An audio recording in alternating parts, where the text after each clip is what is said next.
O sequestro da mãe e da ex-cunhada de um empresário de Anápolis. Você vai me pagar agora, viu? Porque, ó, sua mãe tá aqui comigo, ó. O sequestrador queria de volta o dinheiro investido na empresa.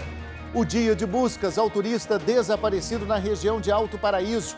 Ele sumiu depois de uma tromba d'água no local conhecido como Vale da Lua. O que pode ter aberto a cratera que engoliu 2 carros na GO 206. A principal suspeita é que a galeria de água de baixo na rodovia não tenha suportado o volume de água da chuva. Você vê a partir de agora no Jornal Anhanguera, segunda edição.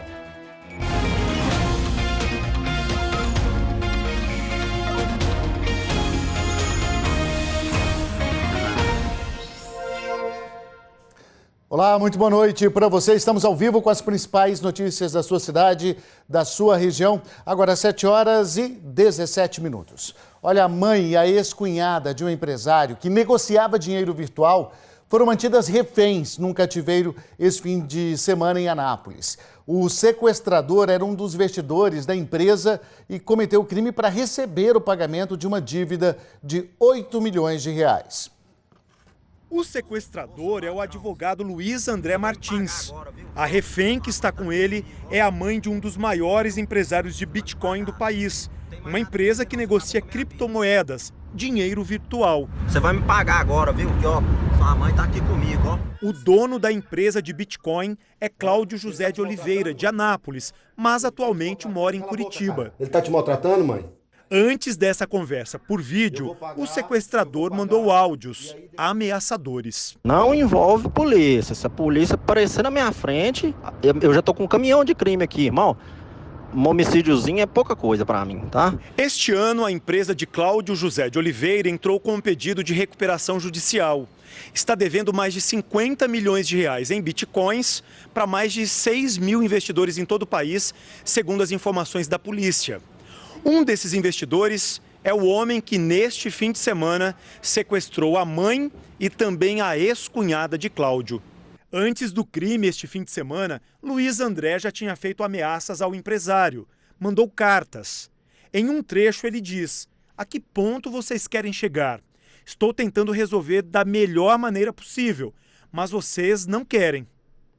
Mais adiante, ele escreve: "O que eu tenho está tudo com você. Você está brincando com a minha vida. Pense bem nisso." E termina: "Sou advogado, mas aqui não estou como advogado, e sim como um homem." A família de Cláudio registrou o caso na delegacia em Anápolis. Ele já tinha mandado algumas cartas, enfim, e aí resolveu cometer o sequestro, alugou uma casa em Anápolis, fez todo ali o cativeiro, tinha mantimentos, enfim, colchão. Então, sim, foi planejado. Ele contratou também 2 pessoas para participar desse crime. Como não teve o dinheiro de volta, cerca de 8 milhões de reais em bitcoins, Luiz André, com a ajuda de outros 2 homens, decidiu sequestrar as mulheres para forçar o pagamento. Aqui, uma delas aparece sendo abordada pelo sequestrador. As vítimas foram levadas para um cativeiro em Águas Lindas, perto de Brasília, e depois para uma fazenda em Unai, cidade mineira na divisa com Goiás. Quando a polícia chegou para resgatar as reféns, os 3 sequestradores fugiram. Então, a polícia ainda está à procura desses 3 sequestradores. O empresário, esse advogado, que sequestrou e contratou também outras 2 pessoas envolvidas. Então, no crime, a polícia segue à procura. Os bombeiros continuam as buscas por um turista que está desaparecido desde ontem à tarde no Vale da Lua, na região de Alto Paraíso. Ele estava nadando quando foi surpreendido por uma tromba d'água. Vou chamar o Danilo Moreira, que tem outras informações direto de Lusiânia. Foi um dia inteiro, de buscas. Danilo, boa noite. Oi, Luciano. Muito boa noite para você, boa noite para todo mundo que acompanha o jornal. Pois é, as buscas por Jacob Vilar Santana, de 31 anos, foram suspensas. No final da tarde de hoje serão retomadas amanhã de manhã. O homem desapareceu depois que uma tromba d'água atingiu a cachoeira onde ele, a namorada dele e um grupo de pessoas estavam. Inclusive, a namorada dele chegou a ser arrastada, mas ela conseguiu segurar em uma pedra e logo depois foi resgatada. Segundo o Corpo de Bombeiros, tudo isso aconteceu no final da tarde de ontem, mas as buscas só iniciaram hoje. O Corpo de Bombeiros conta com a ajuda de pelo menos 9 militares. 4 são mergulhadores e eles também contam com a ajuda de um drone, Luciano. Só para explicar para o pessoal de casa aí, tromba d'água é um fenômeno que acontece da seguinte forma: chove muito na cabeceira da cachoeira, o nível do rio sobe bastante e forma-se uma enxurrada que sai arrastando tudo que tem pela frente. Esse homem não conseguiu sair a tempo, acabou sendo arrastado pela enxurrada. Agora, o que chama a atenção, Luciano, que na semana passada nós noticiamos aqui no Jornal Anhanguera, segunda edição, de um outro turista que também morreu afogado em uma cachoeira, também na Chapada dos Veadeiros. Então, a orientação dos bombeiros é ter bastante cuidado, reparar bastante para cima da cachoeira. Se tiver nuvens escuras, sinal de chuva, é bom evitar a cachoeira para que não aconteça tragédias como essa daí. Eu volto com você, Luciano. Muito bem lembrado, viu, Danilo? Da semana passada, dentro do parque, né? Ele acabou se afogando dentro do parque e esse aí na região da Chapada dos Veadeiros. E é impressionante a quantidade de água se a gente fizer essa comparação com as imagens que mostramos de ontem, com a tromba d'água, a corrente muito forte, e a de hoje, então, com a busca do Corpo de Bombeiros, as imagens que estão aí no ar para você. Esse foi, os moradores gravaram essas imagens logo depois que a tromba d'água atingiu ali a região e depois, então, hoje o trabalho do Corpo de Bombeiros, o nível da água já estava muito mais baixo. Essa água vem de forma violenta e muito rápida. É preciso realmente ter muito cuidado. Danilo, muito obrigado. Bom trabalho a todos. Vamos saber então como é que fica a previsão do tempo para amanhã em todo o estado?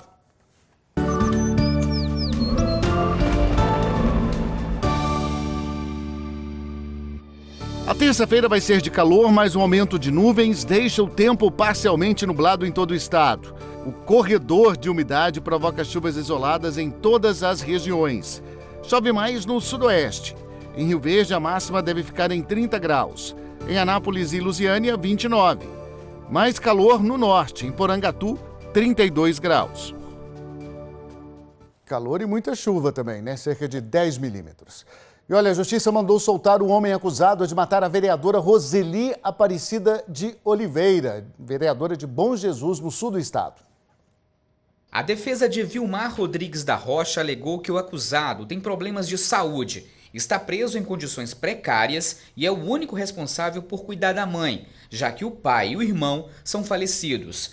O produtor rural será solto, mas deve cumprir algumas exigências: permanecer em casa durante a noite, comparecer à justiça nos prazos determinados e não sair da cidade. Vilmar estava preso desde dezembro do ano passado, acusado de matar a ex-mulher, a vereadora Roseli Aparecida de Oliveira, de 55 anos. No início, a polícia suspeitou de latrocínio, que é o roubo com morte. Mas depois de prender 4 suspeitos, um deles disse que recebeu dinheiro de Vilmar para matar a vereadora. E um vereador de Jataí teve o mandato cassado. Ele é investigado de ficar com parte do salário de funcionários. Esse é o segundo vereador a ser cassado na cidade este ano por improbidade administrativa. Marcos Antônio Ferreira da Luz, do PDT, é investigado por ficar com parte dos salários de alguns servidores que trabalharam no gabinete dele. O vereador teve o mandato cassado na última sexta-feira, durante uma sessão na Câmara Municipal. Foram 9 votos a favor da cassação e 1 contra. O suplente deve assumir o cargo nos próximos dias. E o Judiciário já pediu ao Ministério Público a busca e apreensão dos computadores do vereador para que o caso seja investigado com mais clareza. Este é o segundo vereador que tem o mandato cassado em Jataí neste ano. Em outubro, Gildenício Santos, do MDB, investigado pelo mesmo crime, também teve o mandato cassado.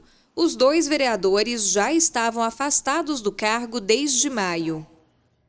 Bom, nós não conseguimos contato com o vereador Gildenício Santos. Já o vereador Marcos Antônio disse que vai discutir na Justiça essa decisão da Câmara, porque considera que todo o processo está cheio de ilegalidades. E a seguir, multinacional demite 50 funcionários em Catalão. Já, já.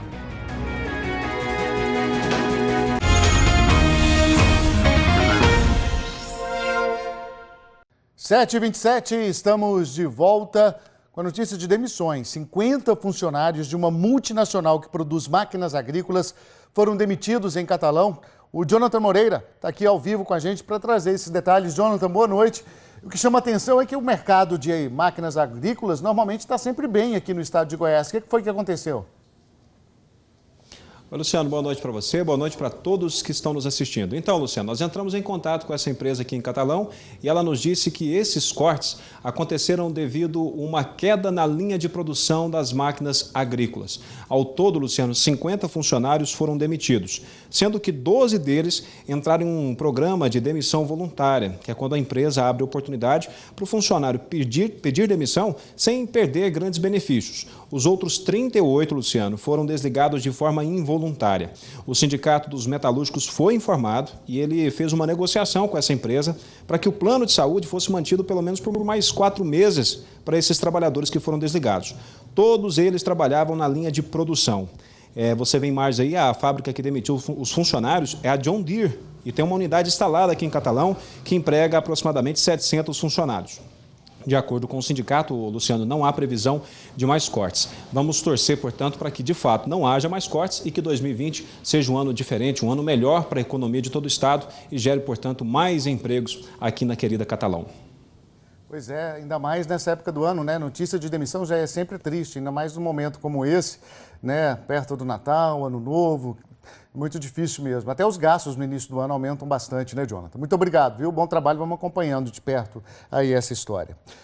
E olha, muita gente ainda sofre com a falta de energia aqui no estado, as reclamações não param de chegar. Agora os moradores e também comerciantes de Interlândia, que é um distrito de Anápolis, eles dizem que estão há mais de 24 horas sem energia. Olha só a quantidade de carne nesse freezer. Os produtos só estão sendo resfriados com a ajuda de garrafas de gelo, porque não tem energia. E tem um leite que a gente põe, tudinho, e de repente a energia acaba, você tem que ter um gelo, como vocês podem presenciar aqui, porque senão perde tudo. O Gleidson é padeiro, ficou sem ganhar o pão dele de cada dia porque não deu para ligar a máquina para fazer o alimento. Gleidson acordou cedinho, montou tudo aqui, não pôde trabalhar. Infelizmente não teve como. Desde as 4h30 da manhã, eu levantei, esperando a energia voltar, e até agora nada. A constante falta de energia tem atrapalhado bastante a vida de 2.000 moradores do distrito de Interlândia, na região de Anápolis. Vira e mexe, as pessoas ficam sem luz. E quem trabalha com a saúde animal também sofre com a falta de energia. Olha só que situação, essa caixa de isopor aqui, olha, tem vacinas aqui dentro. O dono aqui desse estabelecimento precisou comprar um saco de gelo, colocar tudo aqui. Essa falta de energia, ela está indo por muito tempo. E as vacinas não podem ficar fora do gelo.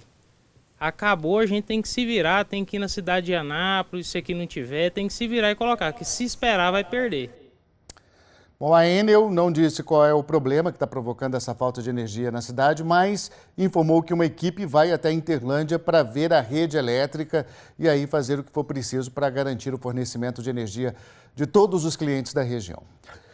3 adolescentes foram apreendidos, suspeitos de matar a chutes e pedradas um morador de rua de 63 anos. Esse crime foi no fim de semana em Cidade Ocidental e foi registrado pelas câmeras de segurança. O relógio marcava 2h15 da madrugada, quando 3 rapazes se aproximaram de Sebastião Januário Evaristo, de 63 anos, e iniciaram as agressões. Primeiro com socos e chutes. Depois de se afastarem, os 3 voltaram e agrediram o idoso com mais chutes. Segundos depois, mataram o idoso a pedradas. Tudo aconteceu em uma parada de ônibus em Cidade Ocidental. O idoso dormia no momento em que foi surpreendido com as agressões. Os 3 suspeitos, um adolescente de 14 e 2 de 17 anos, foram apreendidos horas depois do crime. Segundo a polícia, os adolescentes confessaram o crime e disseram em depoimento que mataram Sebastião porque ele devia um dinheiro que seria de uma dívida de drogas. A família da vítima contou que Sebastião era dependente de álcool e que, por isso, vivia na rua. Eles foram apreendidos, em flagrante desse ato infracional análogo ao crime de homicídio, podem ficar até 5 dias aqui na delegacia e estão aguardando o posicionamento do Poder Judiciário para saber se permanecerão internados ou se responderão em liberdade. Situação agora da GO 206, a rodovia está interditada ali na altura de Tarumã por causa de um desvio, teve uma cratera, então tem um desvio por dentro da cidade desde que parte do asfalto cedeu. A rodovia liga o sudoeste goiano ao Mato Grosso do Sul. São apenas 100 quilômetros até a divisa dos 2 estados. Vou chamar o Gabriel Garcia, em Rio Verde. Tem as informações agora sobre a investigação, a apuração, na verdade, né, Gabriel? Sobre o que teria motivado esse buraco, essa cratera ter se abrido lá na GO 216. Ô Luciano, boa noite para você e para todos que nos acompanham. A suspeita do Corpo de Bombeiros é que a chuva em excesso pode ter provocado o rompimento da GO 206 em Itarumã. É que na semana passada choveu muito aqui na região, embaixo da rodovia passa uma barragem.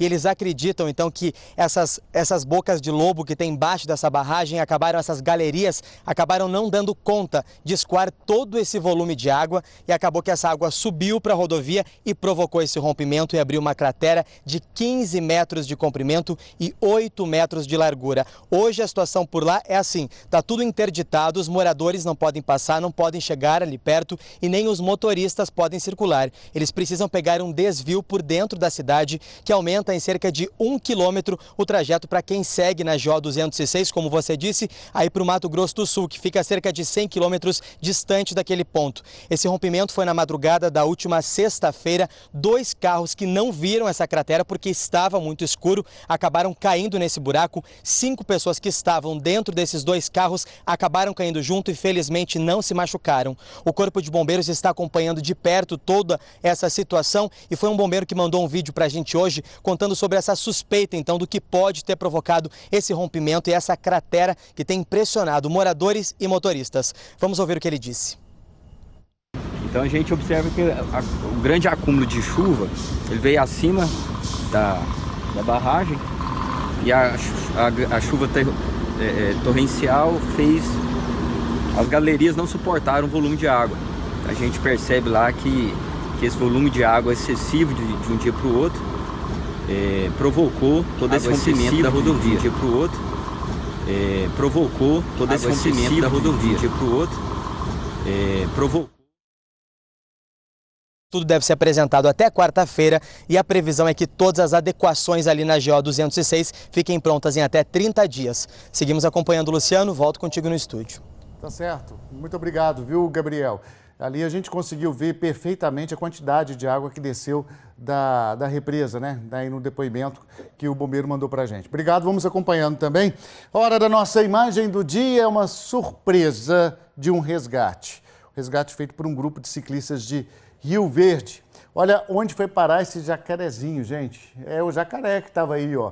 Ali na trilha, todo mundo estava pedalando, ele ficou preso na roda da bicicleta.